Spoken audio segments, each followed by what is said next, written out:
నమ్మనేమ్మ lawyer Durgamma, ఆ lawyer వాళ్ళిద్దరూ DGP ఆఫీస్కి వెళ్ళి ఆ దుర్గమ్మ లాయర్ డీజీపీ ఆఫీస్కి వెళ్ళి రాతపూర్వకంగా ఇది జరుగుతూ ఉంది అని చెప్పి ఏకంగా కంప్లైంట్ ఇవ్వడం జరిగింది.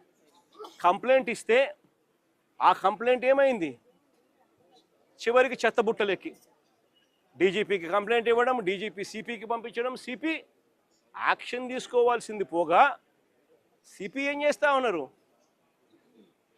తల్లి దగ్గరికి మిగతా వాళ్ళని పంపించి బేరం పెట్టించే కార్యక్రమం చేస్తూ ఉన్నారు.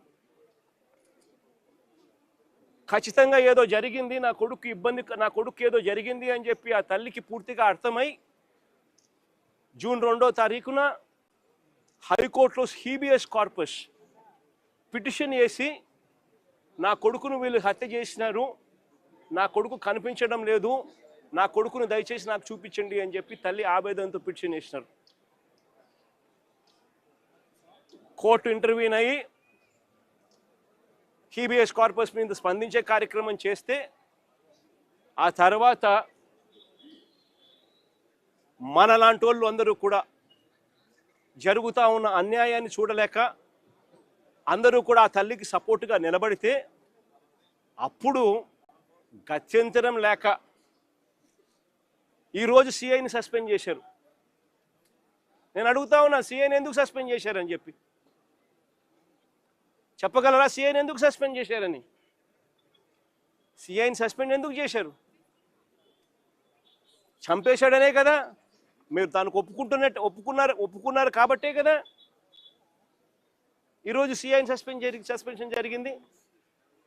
అంటే ఒకే పోలీస్ స్టేషన్లోనే ఆ సిఐ పరిధిలోనే ఆ సిఐని ప్రొటెక్ట్ చేస్తూ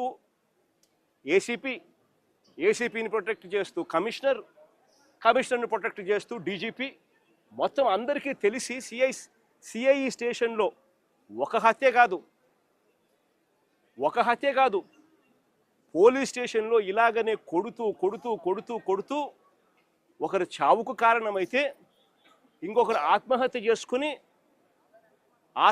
వీడియో ద్వారా తన మెసేజ్ను తెలియజేసిన పరిస్థితి. నేను ఒకటే చెప్తా ఉన్నా, ఈరోజు సస్పెన్షన్ అంటే ఏంది? టెంపరీగా ఒక పోలీస్ ఆఫీసర్ను డ్యూటీస్ నుంచి తప్పించడం. అంటే ఒక మనిషి హత్య చేసిన ఆ మనిషి కొట్టి గోరులు పీకి రకరకాల చిత్రహింసలు పెట్టి చివరికి హత్య చేస్తే మనిషిని నువ్వు ఏం చేస్తా ఉన్నావు? శిక్ష కేవలం టెంపరీగా తన డ్యూటీ నుంచి సస్పెండ్ చేస్తూ ఉన్నారు. ఇదే చేయాల్సింది. అది కూడా ఇంత పెద్ద ఇష్యూ అయి బయటకు వచ్చిన తర్వాతనే మీకు చేయాలన్న కనీసం ఆలోచన అన్న వచ్చింది. ఇది బయటికి రాకపోయినంటే అది కూడా ఆలోచన కూడా వచ్చేది కాదు.